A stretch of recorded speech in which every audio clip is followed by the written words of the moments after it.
এটা বোঝা গেল এই দরুদ পড়াতে বেনামাজি মাল কটা আছে, কথাটা বুঝতে পারেননি? বেনামাজি মালদের তো এই দরুদ মুখস্থ নাই, ও খালি জলসা শোনার দরুদটা মুখস্থ করেছে। হুজুর বলবে, আমিও বলবো আল্লাহুম্মা সাল্লি আলা, ওই দরুদটা মুখস্থ করেছে খালি জলসা শোনার লেগে। নামাজ তো পড়ার দরকার নাই, দরকার আছে? আল্লামা ইকবাল লিখেছেন, আমি কিন্তু এখনো বক্তব্য শুরু করি নাই, করেছি না না, ভূমিকা টানছি, যেহেতু আমাকে ভালোবেসে দাওয়াত দিয়েছে বাবুরা, কিন্তু এরা জানে না আমার ভাষা সবাই নিতে পারে না, কি বুঝলেন? এমন এমন বাঁশ দেবো বহুজন উঠে পালাবে, তো ওতে আমার যায় আসে না। আর আমি গোল আলু বক্তা লয় যে কমিটির লোক এসে বলে দিল হুজুর এসব বক্তব্য দিবেন না, আমাদের গাঁয়ের লোক সুদ বেশি খায়, সুদ নিয়ে বলবেন না, চুরি বেশি করে, চুরি নিয়ে বলবেন না, ব্যভিচার বেশি করে, ব্যভিচার নিয়ে বলবেন না। তো আমি কি করবো? স্টেজে ড্যান্স করব? ড্যান্স করার লেগে ডেকেছিস? আমাকে আল্লাহ যেটা জবান দিয়ে হাদিস কুরআন বলাবে আমি সেটাই বলবো, কথাটা ঠিক কিনা? আমাকে গড়ালে আমি গড়াবো না, আমি গড়ানোওয়ালা বক্তা নয়। কার কোথায় লাগবে, যদি তোমার ঘা থাকে তা মহলমটা তোমাকেই লাগবে। এরপর ঘা থাকলে তুমি যদি নিয়ত করো আল্লাহ আমার ঘাটা যেন ভালো হয়ে যায়, তাহলে শুকিয়ে যাবে, তুমি কামিয়াব। যেমন আজকে জলসা যারা দিয়েছে, জলসাটা এটা লয় পাশের গ্রাম থেকে লোক এসছে, অনেক মানুষ দেখবে, সালা এই স্টেজ বানিয়েছিল, প্যান্ডেল করেছিল, বক্তা এনেছিল, দিয়ে কি হবে? জান্নাতে চলে যাবি স্টেজ নিয়ে আর প্যান্ডেল নিয়ে? জলসাটা কামিয়াব তখন হবে যখন নিয়ত হবে যে আজকের জলসার পরে ফজর থেকে আর আমাদের কমিটির ছেলের একজন আরও নামাজ কাজা হবে না। কথাটা বুঝাতে পারলাম? তবে জলসা কামিয়াব, তা না হলে প্রতি বছর এই হুজুর ডাকাই হবে আর খেজুর খাওয়াই হবে, আর কিছু হবে না। বাংলাদেশ থেকে বক্তা আনেন আর লন্ডন থেকে আর জাপান থেকে, আর মক্কার ইমামকে নিয়ে আসুন। নামাজ না পড়লে মক্কার ইমামের বাপের ক্ষমতা নাই তোমাকে জান্নাতে নিয়ে যায়। কথাটা বুঝতে পেরেছেন না পারেননি? হ্যাঁ, কেন?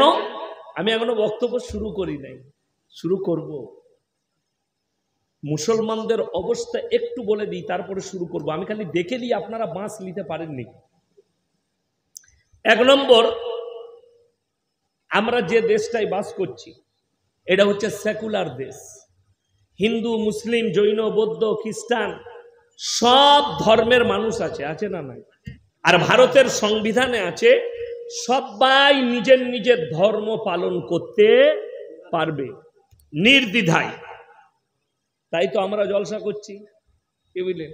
আমি যে বাজারটা থেকে ভেঙে এলাম, ওই দিকে দেখছি আমাদের হিন্দু ভাইদের কোনো একটা অনুষ্ঠান হচ্ছে, ঠিক কিনা? বাজারের ওই দিকটাই লাইট দিয়ে আছে, আপনাদের জলসা, ওনাদেরও একটা অনুষ্ঠান চলছে। এটারই নাম তো ভারতের সংস্কৃতি, এটারই নাম হচ্ছে সেকুলার। সবাই সংবিধানে অধিকার আছে নিজের নিজের ধর্ম পালন করবে। আল্লামা ইকবাল লিখে গেছেন, ইস ঘর কো আগ লাগি ঘর কি চিরাগ সে। মুসলমান তোমরা নিজেদের ঘরে নিজের আগুন ধরিয়েছ, অপরকে গালি দিয়ে লাভ নেই। তার প্রুফগুলো শুনেলেন, প্রুফ দিয়ে যাচ্ছে। ইসলামে গান বাজনা হারাম না হালাল? হারাম, মেনে নিলাম। আপনি হারাম বললেন, এটাও জানেন আপনারা হারাম। চলুন, আমাদের দেশের হিন্দু ভাইয়েরা তাদের ধর্ম পালন করে, ধরলেন এক গ্রামে দুই ধর্মের মানুষ আছে না নাই? কথা বলে আছে, হিন্দু মুসলিম আছে, দাস আছে, বিভিন্ন ধর্মের মানুষ আছে, তারা তাদের ধর্ম পালন করে, আমরা আমাদের ধর্ম পালন করি। রাস্তা কিন্তু একটাই, আপনার মসজিদের সামনে দিয়ে আমাদের দেশের হিন্দু ভাইরা তাদের পুজো ভাসাতে গেল, তাদের যেটা করণীয় আছে তারা করেছে, ডিজে বাজানো, নাচ করা, তারা যেভাবে ধর্ম পালন করে সেইভাবে তারা নিয়ে গেছে মসজিদের সামনে দিয়ে। আপনি থানায় গিয়ে অভিযোগ করলে তারা গান বাজিয়েছে মসজিদের সামনে, ডিজে বাজিয়েছে, আমার ইমানের ক্ষতি হলো, নামাজের ক্ষতি হলো। মুসলমান খালি কত বড় নেমক হারাম বলে দিই, তারা পেরিয়ে যাবে গান বেজিয়ে। তোমার ইমানের ক্ষতি হলো, নামাজের ক্ষতি হলো, তোমার সেন্টিমেন্টে লাগলো আর কষ্টের বিষয়। তারপরেই দেখা যাচ্ছে হারামখোর মুসলমান বেটার বিয়েতে আর বিটির বিয়েতে 3 দিন গান বাজাচ্ছে, ডিজে বাজাচ্ছে। ঠিক বললাম না ভুল বললাম? তাইলে ওইটা কি করে তোমার ঠিক হয়ে গেল? তার নামে থানায় অভিযোগ করলি না যে আমাদের পাড়ায় মুসলিম, সে ডিজে বাজাচ্ছে, ড্যান্স করছে। মসজিদ কমিটি মানা করল না, ইমাম তুমি এই বিয়ে পড়াতে যেতে পাবে না যে বিয়েতে গান বাজনা ড্যান্স হচ্ছে। বরঞ্চ ইমাম যদি বিয়ে পড়াতে না যায়, ইমামকে তাড়িয়ে দিবে হারামখোর কমিটি। বুঝতে পেরেছেন না পারেননি? আমার কিন্তু চাকরি যাওয়ার ভয় নাই। আমাকে যদি এরকম করে বলে যে হুজুর এত ডোজ দিবেন না, আমার গাড়ি রেডি আছে, নামবো, ঘর পালিয়ে যাবো, তুই জলসা বুঝে নে। আমার চাকরি যাবার ভয় নাই। আমি কিন্তু তোমার কোথায় লাগবে জানি না, ওষুধ আমি দেবো। অনেকজন রাস্তাঘাটে চায়ের দোকানে বলে না, ইয়াসিন সাহেব হক কথা বলে, আমাদের ইমাম বলতে পারে না। তোর ইমামকে অধিকার দিয়েছিস বে? কথাটা বুঝতে পেরেছেন না পারেননি? তোমার ইমামকে অধিকার দিয়েছ। এটা পশ্চিম মেদিনীপুর তো, হ্যাঁ পশ্চিম মেদিনীপুর। পশ্চিম মেদিনীপুরে গোটা মেদিনীপুর জেলা একটা গ্রামের মসজিদ কমিটি দেখিয়ে দেন, যে কোনো বড় মাদ্রাসায় গেছে, বড় আলেমের কাছে, যে হুজুর মসজিদের সেক্রেটারি হতে গেলে, কমিটি হতে গেলে কি কি শর্ত লাগবে একটু লিখে দেন। আমি চ্যালেঞ্জ দিয়ে বলে গেলাম, পশ্চিম মেদিনীপুরে যতগুলো মসজিদ আছে 100টার মধ্যে 98টা মসজিদের সেক্রেটারির নাম কাটা যাবে শর্তগুলো বার করলে। ঠিক বললাম না ভুল বললাম? হ্যাঁ, কারুর যদি গায়ে লাগে বাপের বেটা হন আর মসজিদের সেক্রেটারি হন, আমার কাছে স্টেজে আসুন। আমি খালি প্রথম শর্তটা জিজ্ঞেস করব। 1 নম্বর শর্ত হচ্ছে ইমামের অবর্তমানে নামাজ পড়াবার যোগ্যতা থাকতে হবে। কথাটা বুঝতে পেরেছেন না পারেন? নামাজ পড়াবার যোগ্যতা তো দূরের কথা, নিজের নামাজ পড়ার ঠিক ঠিকানা না। নামাজ পড়ানোটা অনেক দূরের কথা, বড় কষ্টের বিষয়। ইমাম হক কথা বললে ইমামকে তাড়িয়ে দেওয়া হয়। জুম্মাই যদি ইমাম সাহেব কড়া বায়ান করে, তার পেছনে লেগে ইমামকে তাড়ানোর ব্যবস্থা করা হয়।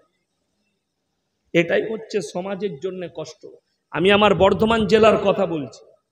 রমজান মাস, ইমাম সাহেব মাইয়াত হয়েছে। রমজান মাসে গ্রামের প্রত্যেক গ্রামের দেখবেন এঁচড়ে পাকা মোড়ল থাকে। এঁচড়ে পাকা জানেন? মানে এঁচড়ে পেকে গেলে মালটা খেতে খারাপ লাগে। এই রকম কিছু মোড়ল আছে গ্রামে, থাকে প্রত্যেক গ্রামে। তো সে গাঁয়ের মোড়ল এলান করছে জানাজার নামাজের পরে, যতগুলো মেহমান এসছেন আপনারা, আপনাদের জন্য খানার ব্যবস্থা আছে, খানা খেয়ে যাবেন। ইমাম সাহেব মাইকটা কেড়ে নিয়ে বললে, রমজান মাসে খানার এলান করা হারাম। হয়ে গেল, মাটি হয়ে গেল, সব হয়ে গেল। রাতের বেলায় মসজিদ কমিটির মিটিং বসে গেল। ইমাম সাহেব বলেছে রমজান মাসে খানা এলান করা হারাম। সকাল বেলায় ইমামের চাকরি চলে গেছে।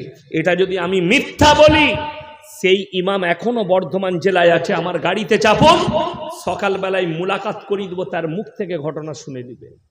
গেল ঈদের পরে আমি প্রথম জলসায় আমাদের বর্ধমান জেলায় বললাম, এই বছরের আগের বছরে আমি জলসায় বলে দিলাম রমজান মাসে খানা রান্না করা হারাম।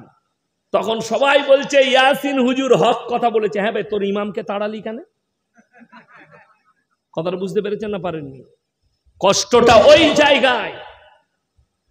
কড়া কথা বললে মানুষের গায়ে লাগে, আজকে বড় কষ্ট লাগে।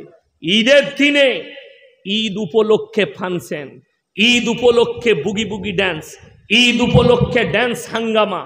ঈদের চাঁদ উঠেছে, পশ্চিম বাংলার বহু গ্রামের হারামখোর মুসলিম যুবকরা 24 ঘন্টা ডিজে বাজিয়েছে সারা রাত। ঠিক বললাম না ভুল বললাম? এরপরে আপনি, আপনার গ্রামে একটা অমুসলিম ভাই বাস করে, সে যদি তার ধর্ম পালন করে, তাকে তুমি কেমন করে গালি দাও? তোমার লজ্জা করে না? তুমি তোমার সন্তানকে গালি দিতে পারো না?